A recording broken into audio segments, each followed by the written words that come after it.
Hello, Betty. This is Chris Rolke, Stetson's 10th president. And although we haven't had the opportunity to meet in person, I hear nothing but great things about you and all the contributions you and your family have made to the Stetson University community. I just wanted you to know that we're thinking about you and we hope that you get well very, very soon. Good afternoon, Betty. We miss you. You're such an important part of us, and we feel the loss when you're not with us. I want to encourage you. As you encourage me every day, I want to remind you how strong you are and what a great role model you are to me. Cancer, COVID, heart surgery simply has not beat you and will not beat you. I so admire you, my friend, as you have endured each hurdle of your journey with such grace. I am sure I could not fight in the way you can fight, and I'm asking you, keep on fighting. You can beat this. My prayers are that you have the energy to endure this next battle while you're in the rehabilitation center. I have no doubt that you do, but what is important is that you know you have the energy to beat this. Hang in there, my friend. I can't wait until you're home. Truthfully, I can't wait until you're once again in the Stetson classroom. We love you, Betty. Hello, Betty. I hope my message finds you well and in good spirits. Every day I anxiously await for Carl's update, and I'm elated to read that you're making progress, and step by step, you're moving towards your goal. We miss you, but you should know that we're all there with you in mind. I pray every day that you have the strength and the patience to keep fighting your fight. And I want you to know that you're a tremendous source of inspiration for all of us. You've been through a lot this year and you're still fighting. That means a lot to all of us. You're a great role model, and I cannot wait to see you in person so I can give you a hug and tell you how much that means to me. I hope you recover sooner than everybody expects, because for selfish reasons, I want to be able to see you and say hello in person and not through these messages. Have a speedy recovery and know that we are all here for you.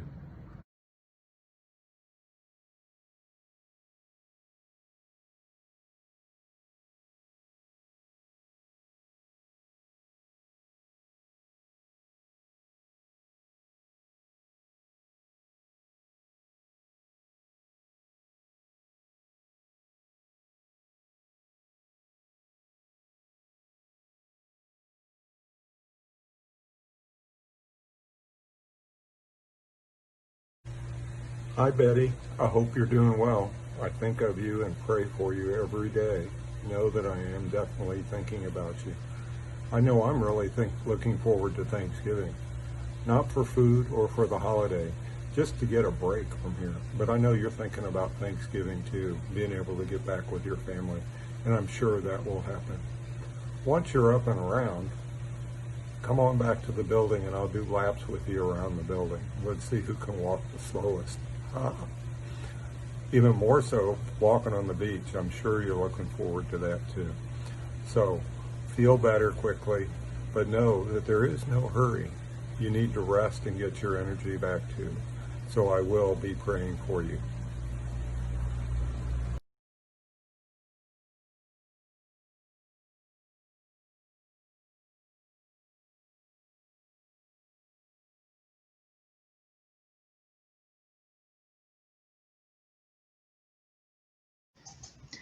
Hey, Naomi Thorne. I guess I have my unique name. I want to tell you that you have been amazing, and I thank God every day for having you in my life. And I pray for you, and I trust that the Lord is going to heal you completely, and we're going to look back and praise God for His faithfulness. And I just want to thank you for your great faith and your strength, and for showing me how His great grace is sufficient. And I leave you with two verses, but remember 5:19. I always look at the clock and thank God for someone. Naomi. This is Ruth 1 and here we go, verse 16. But Ruth replied, "Don't urge me to leave you or turn back from you. Where you go, I'll go. Where you stay, I will stay. Your people will be my people, and your God will be my God." And another promise that I hold very dear: be strong and courageous. That's an order. Be strong and courageous. Don't be afraid or terrified because of them. For the Lord your God goes with you. He will never leave you nor forsake you. I love you so much. بحبك قوي.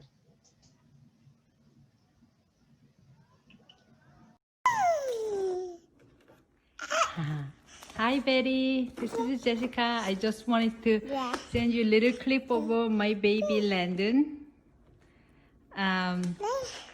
I heard that you are recovering well. I know it's a long road and we are all cheering for you and we miss you and we love you, okay? And I will always keep in my prayer, and I can't wait for you to meet my son and for you to be back to school, okay? Okay, Betty. Bye. Bye, Landon. Say bye to Betty. Bye. Hey Betty, I guess you know who it is because it's a video. I was gonna say it's random, but I hope that you're doing well and hope that you're recovering quickly. You're in my thoughts and prayers for sure, and I'm gonna make sure I keep the video short so that I can send it through email. But just know you're being thought about and prayed for, and get well soon because we need you back.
So I got an email today from Carol Azab, and she said that Betty wants some video, and she likes numbers. Oh, in that case, why don't we look at some scriptures and see, today's 11:11, so why don't we look at some scriptures that have 11th chapter, 11th verse? Oh, well, here, I happen to have one right here, and it says in Revelation 11:11, but after the 3.5 days, the breath of life from God entered them. When they stood on their feet, great fear fell on those who saw them. I don't think that's a good one. Yeah, No, that's not a very good one. Let's try this one. Okay, Hebrews 11:11. And by faith, even Sarah, who was past childbearing age, was enabled to bear children because she considered him faithful who had made the promise. I don't That's not think gonna that's work. going to work. No. Well, but here's another one. John 11:11. This he said, and after this he said to them, our friend Lazarus has fallen asleep, but I'm going so that I may awaken him from sleep. No, that's not a good one either. No. Well, now wait a minute. Here, 2 Corinthians 11:11. It says this. Why? Because I do not love you? God knows I do.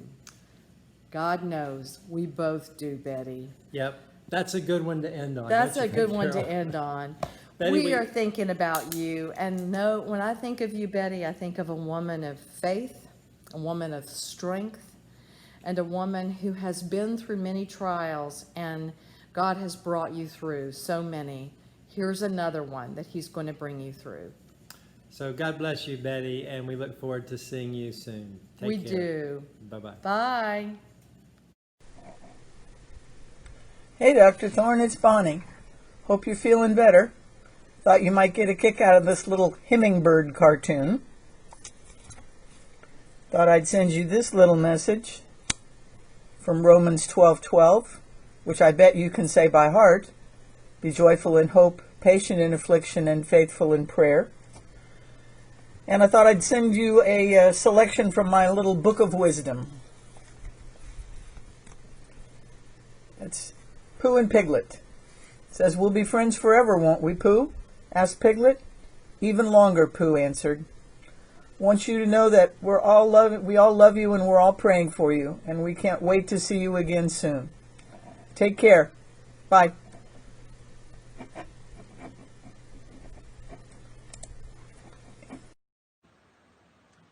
Hey Betty, I'm gonna send you a video. Now I don't do this stuff very well, so let's hope I did it right. Anyway, miss you terribly, think about you every day, saying prayers for you every day. And you know, out of everybody I know, I admire you the most. You have the greatest strength. So I know that we're all gonna get through this, especially you, because you have determination like none of the rest of us. You know, we share a lot in common, obviously not numbers, you know, that's not my strong suit, but anyway, we do share a lot of other common elements. Anyway, wish you well when you are out of this and can get back and we get to normal man's land. Mike Bitter and I owe you a lot of milkshakes. We hung together when Mike was ill. We can hang together again. Love you, miss you terribly, and I know you probably realize now how much you're loved. See you soon. Bye.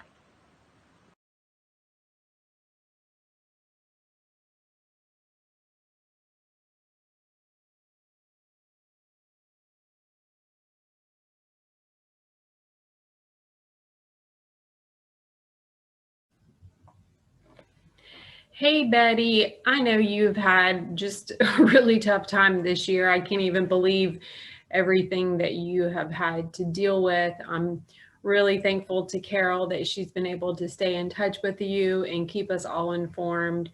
And please know how much we are all thinking about you and praying for you. I've thought about you so very much. And so I want to wish you a fast recovery and for you to stay well and get through this. But I thought that I would also use my camera time to really tell you how much of an influence you've been in, you know, my work at Stetson and just my development overall. So I'll invite you to go down a little walk down memory lane with me. So I don't know if you remember, I actually started teaching at Stetson as an adjunct back in 2011. And then in 2012, I moved into a lecturer position. I was just teaching 4 sections of SOBA 205. And this was back before, obviously, I went on to get my doctorate degree. And it was, I think it probably was my first semester in teaching full-time, you know, in that lecturer position. And you were associate dean at the time. And I remember getting an email from you with an appointment to come and see you in your office. And I mean, I was so new to academia and to everything, like I had no idea what you wanted to meet with me about. And so I remember coming into your office and it was you and Tom Schwartz. And you sat me down and you told me that the week previously that I had submitted a student's name to the honor council because I caught a student cheating in my class. And you just wanted to take the time to tell me, you know, how much you supported my decision in that and how appreciative that you were that I was holding students to a high standard. And it's so funny when I think about it now, because I kind of took a sigh of relief because I really didn't know why you wanted me to come to your office. but it's a great example of the kind of role model that you are, because you do take the time to tell people, when they've done something good, and to encourage, those kinds of positive behaviors. I've learned, so much from you, being across the hall from you, in terms of like listening to how you talk with students, whether it's for advising or just students in your class. But there's so many times where I'll overhear a conversation and I just make a mental note thinking like, okay, this is what I need to do differently. So, there's just so much that I've observed from you through the years that, I certainly don't take for granted, but there are things that, I really haven't ever probably told you, the impact that you've had. Another one of my favorite memories with you was when you first moved to that office across the hall from mine. And you remember you had all kinds of stuff from your, previous office. And we spent a whole afternoon, hanging all your pictures and, getting everything situated like you liked it. And I really, really treasure that time with you, because as we went through all of those, for each picture we hung up, or each, photo of your family, there was a story behind it, and you took the time to tell me those stories. And I really feel like I got to know you a lot better because of that. And I remember the story that you told me with, the picture of your kids in front of that tree, that picture that you keep on your bookshelf. And so there was a good lesson there about, the importance of family and prioritizing, in terms of family decisions versus career decisions. And so that's another way that, it was an important lesson, that entire afternoon that we spent. I really treasure that time with you. And then, the times that you've, brought your challenges to the faculty meetings. And, when you went in for your surgery, I think it was last year, and just kind of, watching you be vulnerable and ask people for help and ask people for prayers. And, these are all little things that, you probably don't realize, but, I'm certainly watching you, and I know that others are too. And you're just such a strong, positive role model, not just for, all of the women faculty members, but for everyone. You're just such a strong person. And I hope you know how much I'm thinking of you and praying for you. I miss you terribly. I really hope that, one day things look a little bit more normal for all of us, and we can have some of those, hallway passings again. But in the meantime, please know that I'm here. If you or your family need anything, I can help. I'm just a few minutes away from Ormond. And I'm thinking about you every day. So please know that. Get well, take care of yourself. I know that this is really trying for you, both physically and mentally. Just do your best, take it one day at a time, and stay strong, because we're all thinking about you. Take care, Betty. Hello, Betty. We all know that you have a big heart. Hi, Betty. This is Madhu here. Trust this finds you in good spirits. I enjoyed talking to you the other day. I think you're making great progress, and it'll be no time before you're back at work. We miss you a lot and want you back as soon as you can. I'm sorry to hear about some minor irritations that you're experiencing right now. As you know, as a statistician, you know that life is like a time series. There will be random fluctuations, but we should always focus on the trend, and your trend looks really good. Just please be patient, and it'll all be over in no time. Carol said I should try and cheer you up. So I searched the internet for some statistics jokes, and here you go. Why don't statisticians like to model new clothes? There is a lack of fit. And the following are the top 10 reasons to become a statistician. And I know you heard variations of this from time to time, but here you go. On the average, we are mean lovers. We can do things discreetly and with confidence. We are complete, sufficient, and significantly different. Deviation is normal for us, but all others are skewed. We can talk about posterior and GAMS and no one takes offense. We may not be normal, but we are transformable. We only need to be right 95% of the time. We know the Greek alphabet. Accountants find us exciting, and no one wants our jobs. So I hope that put a smile on your face, and I look forward to hearing and seeing and talking to you sometime really soon.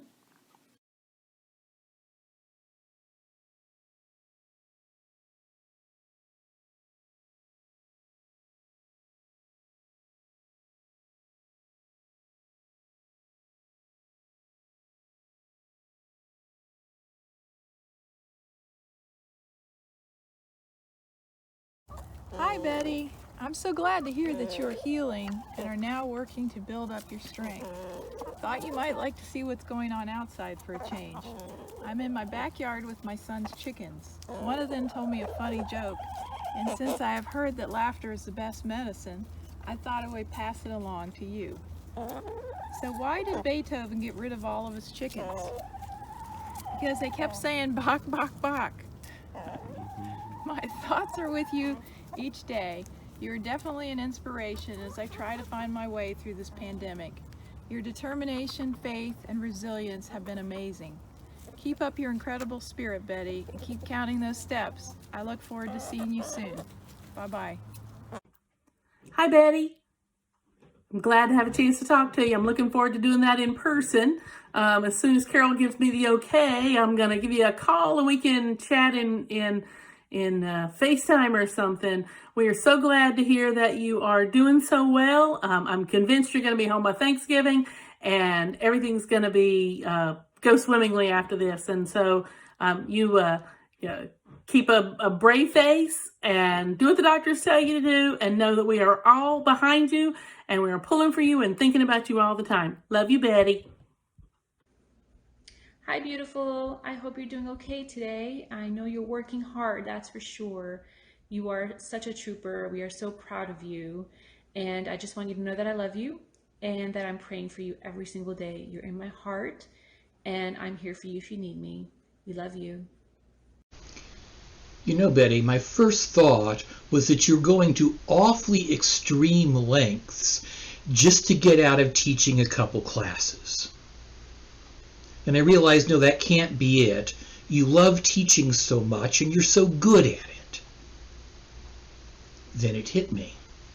You're going to very reasonable lengths to get out of a few meetings. Seriously, you're in my thoughts and prayers. Hope to see you back soon. We miss you.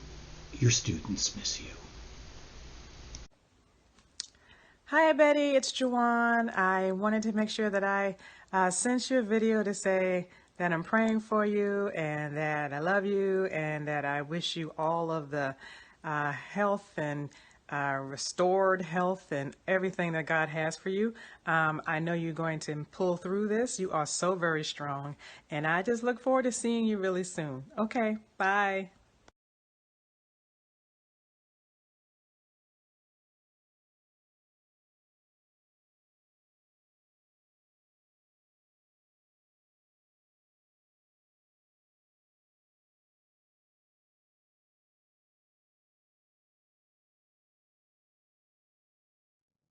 Hi, Betty, it's Valerie. We miss you. We love you. Hurry up and get better and come on back to us. Bye. Betty, this is Libba, and this is my husband, Chuck. We wanted to wish you all our best for a speedy recovery. Hi, Betty. Best wishes for a speedy and successful recovery. Okay.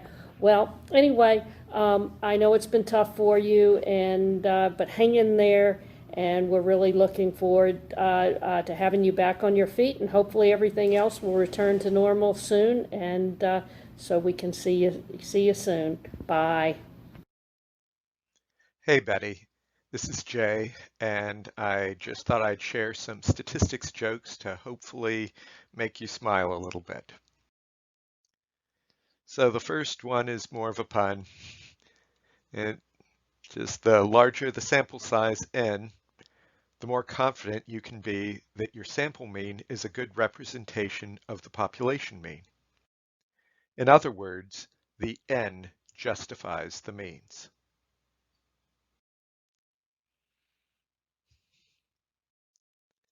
So here's another one. A statistics student had not studied and was hungover on the day of his final exam.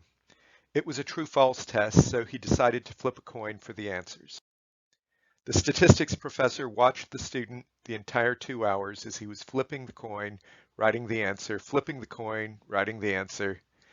At the end of the 2 hours, everyone else had left except the one student. The professor walks up to his desk and interrupts the student, saying, "Listen, I've seen that you did not study for this test. You didn't even open the exam. If you just are flipping a coin for your answer, what's taking you so long?" The student replies bitterly as he's still flipping the coin, "Shh, I'm checking my answers."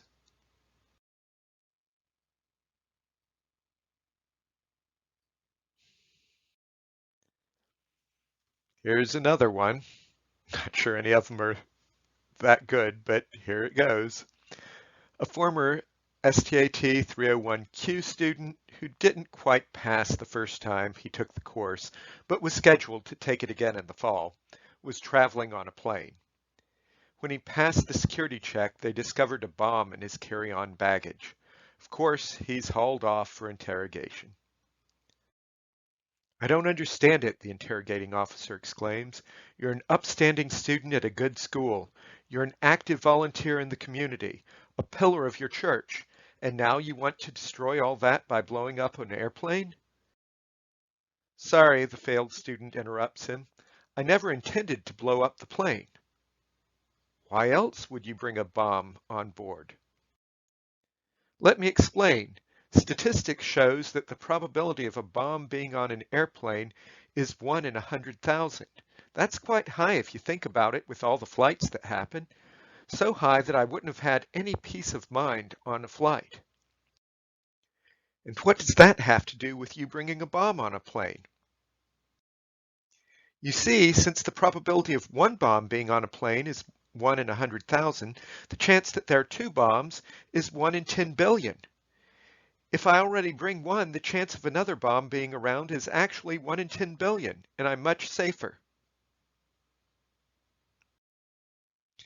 So I'll just wrap up with showing you a few little pie charts here, one of a pyramid.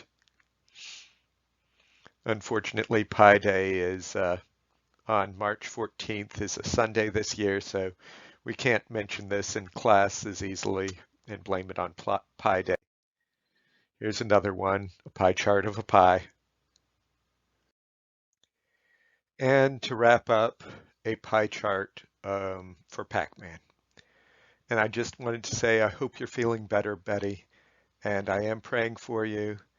And I do hope that this particular set of jokes, even though they were kind of dumb, made you smile a little bit.